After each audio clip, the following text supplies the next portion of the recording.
the abandoned church. Carter and I have known each other since childhood, but our relationship deepened when I visited him in his family's rural Michigan town.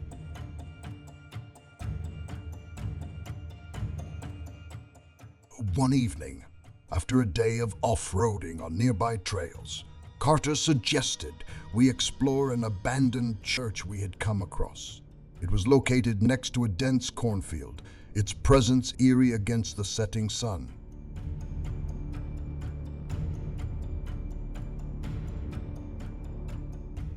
The thought of a ruined church intrigued us, and we decided to return later on our mountain bikes equipped with lights.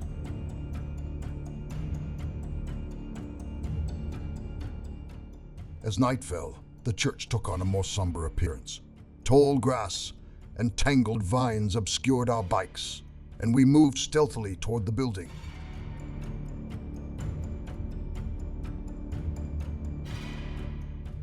Carter and I crept around the outside, our flashlights illuminating the weather-beaten facade. Looking through a dirty window, I saw what looked like a silhouette slumped over one of the pews.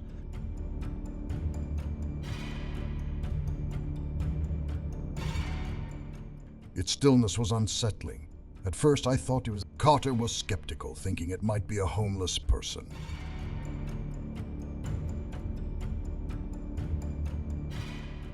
We tried the front door, but it was boarded up. We checked another window for a better view, only to find that the figure had disappeared.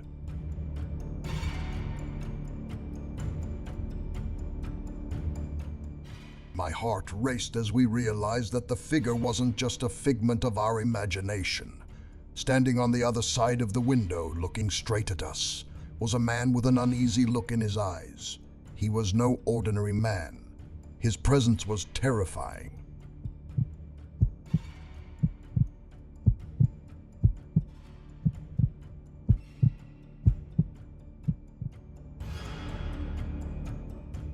Panicked, we fled back into the cornfield, our search for our hidden bikes hampered by the darkness. A loud noise from the church and the sudden silence of the night added to our fear. We heard rustling in the cornfield, approaching us. We sprinted through the thick corn stalks, branches hitting our faces, until we reached the safety of the open road.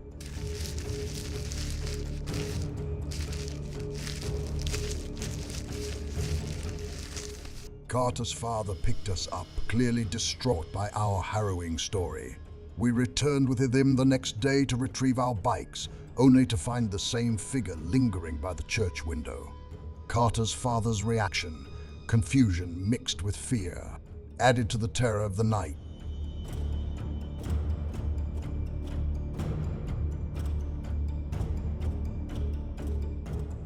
If you enjoyed this creepy story, be sure to like the video and subscribe to our channel for more stories that will leave you shivering. Story 2. The Scream in the Cornfield.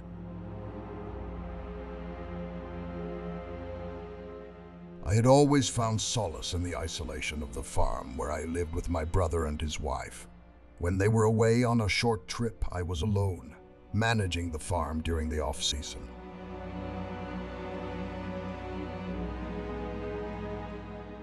One cold October night, the silence was shattered by a terrifying scream. The sound cut through the crisp autumn air, its intensity sending shivers down my spine. It was unmistakably a woman's scream, urgent and filled with fear.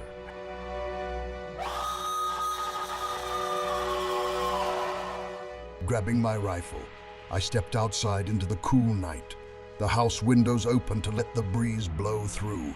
The scream echoed again, coming from the cornfield.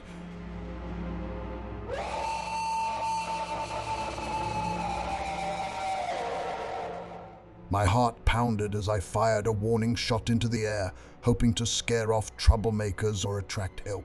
The only response was a woman's desperate cry for help, followed by eerie silence.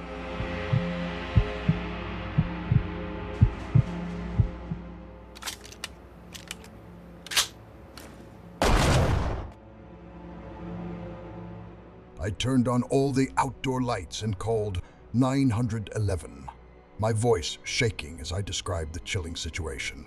4 officers arrived shortly after, and we searched the cornfield with flashlights, calling for anyone who might need help. Despite a thorough search, all we found were empty rows of corn swaying in the wind.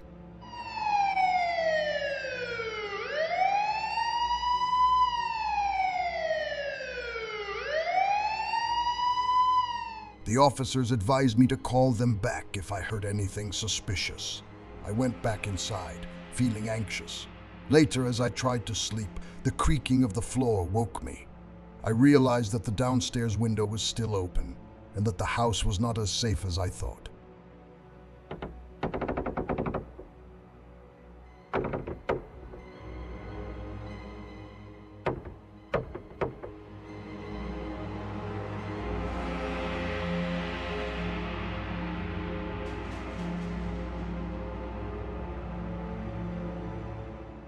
As I walked down the stairs with my shotgun, the footsteps from below grew louder.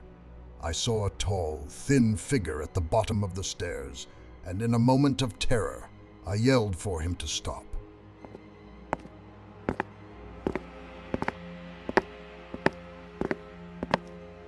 He ignored my commands and fled through the living room and out the back door. I locked the door behind him and called my brother, who called the police.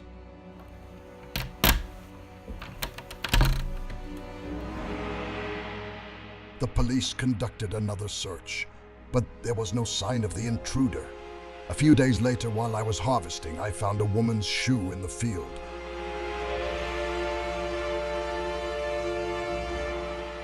The discovery haunted me as I wondered if the scream I heard was related to the mysterious shoe. The police took the shoe as evidence, but there were no reports of missing women in our county. The possibility of violent crime on my property made me extremely anxious.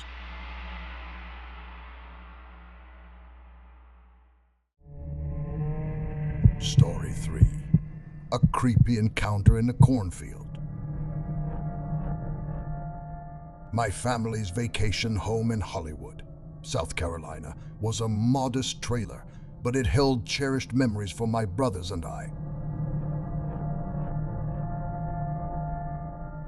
We spent countless summer days exploring the surrounding farmland, indulging in childhood games and adventure. One summer, when our youngest brother Todd joined us, we decided to play hide and seek in a nearby cornfield.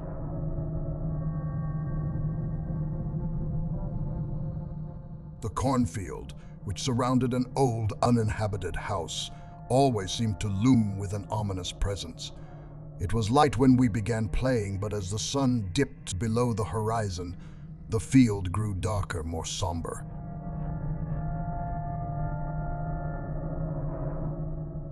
I was hiding among the tall, rustling trees when I heard footsteps crunching through the dead leaves.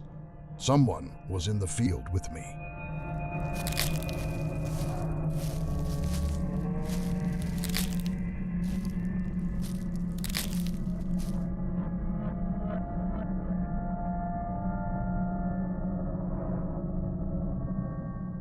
I ran out of the cornfield, afraid that it was an intruder or trespasser.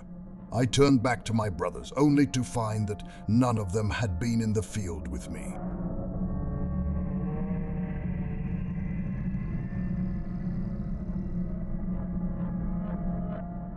Our anxiety grew as we left the area, but our curiosity quickly drew us back to play a game of flashlight tag. It was almost dark when we arrived, and the cornfield seemed even more intimidating.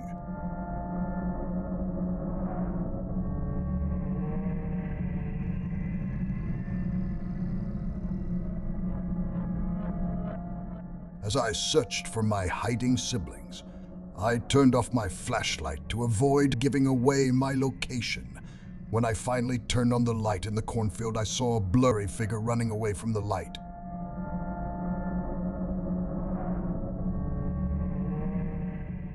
The figure's disfigured face, partially obscured by the fields, filled me with terror.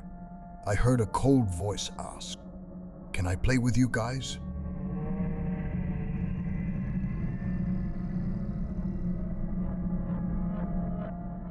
Panicking, I yelled for my brothers to run. We ran back to the safety of our place, gasping for breath. The grotesque figure of the figure and the sinister laughter haunted us.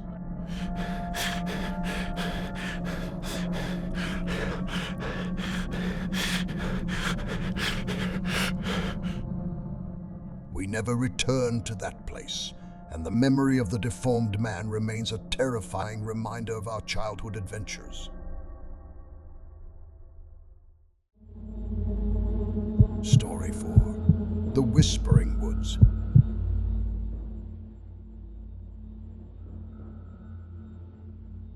Ever since I was a child, my grandparents' house in rural Oregon had been my summer retreat. The sprawling grounds were surrounded by dense woods, where I spent countless hours exploring. The woods had always felt mysterious, but I had never felt afraid, until that summer.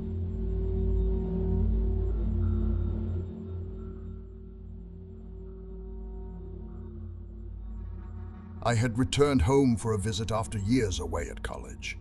My grandparents were on a trip, so I was home alone.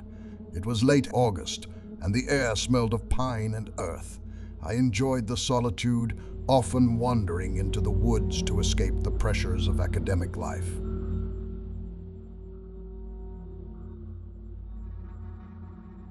One evening, as dusk fell over the landscape, I decided to take a longer walk than usual.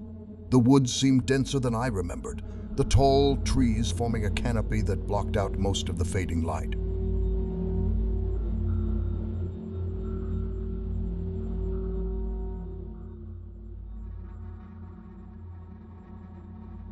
As I walked deeper, the usual sounds of the forest, the chirping of insects and the rustling of leaves, were replaced by an unsettling silence.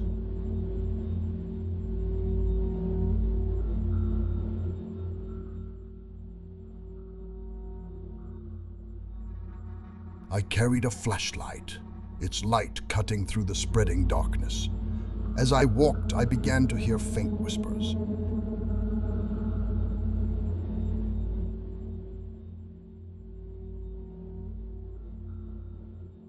At first, I thought it was the wind playing, but the whispers grew clearer, forming disjointed phrases that seemed to echo around me. My name, my thoughts, personal memories, all were whispered softly, almost as if mocking my presence.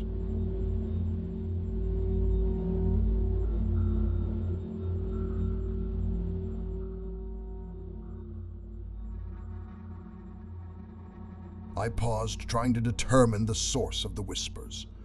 The flashlight flickered, casting strange shadows. The whispers seemed to come from every direction, making it impossible to tell whether they were approaching or retreating.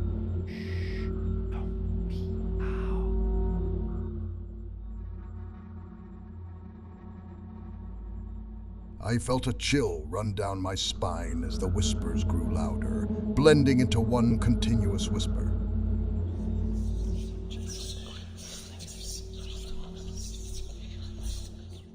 Suddenly, I saw a flickering light in the distance, almost like a lantern swaying back and forth. Curious and terrified, I followed the light, hoping it would lead me to some form of civilization. Whispers followed me, growing more frantic as I got closer to the light.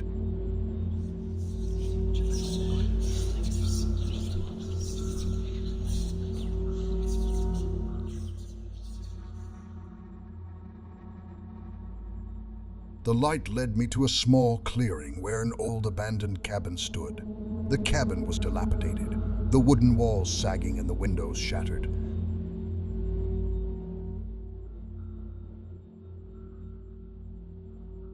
The lantern's light, now a dim glow, hung from a rusty hook by the door. I approached cautiously, the whispers becoming an incoherent babble.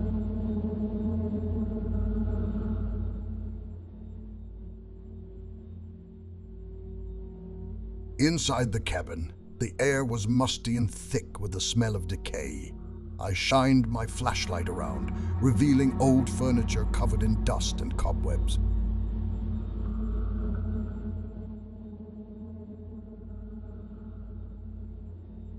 On the floor, I saw strange symbols scrawled in what looked like dried blood. The whispers had stopped, replaced by a heavy, oppressive silence.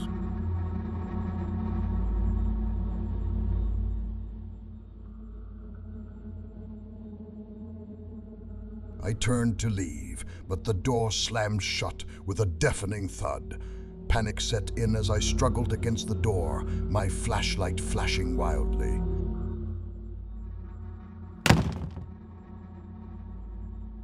The whispers returned, louder and more intense, swirling around me like a storm. I felt a cold presence behind me, and when I turned, I saw a shadowy figure.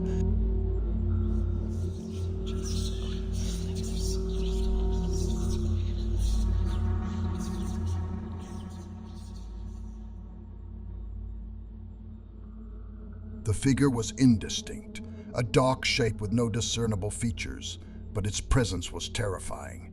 I could feel its eyes watching me, piercing the darkness. The whispers grew louder, forming words I could barely make. "You shouldn't be here."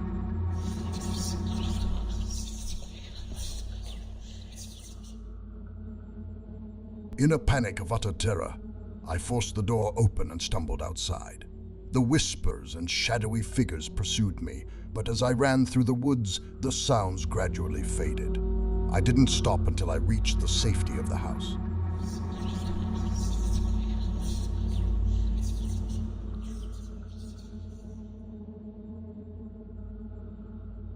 The next morning, I ventured back to the cabin in hopes of understanding what had happened, but it was gone. There was no sign of the lantern, the symbols, or the whispers.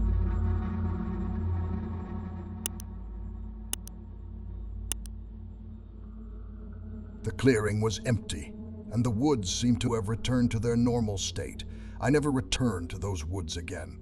The experience left me with a deep sense of dread and disgust for the woods that had once been my second home. The whispers and shadows became haunting reminders of that summer night, a chilling experience that remains unexplained.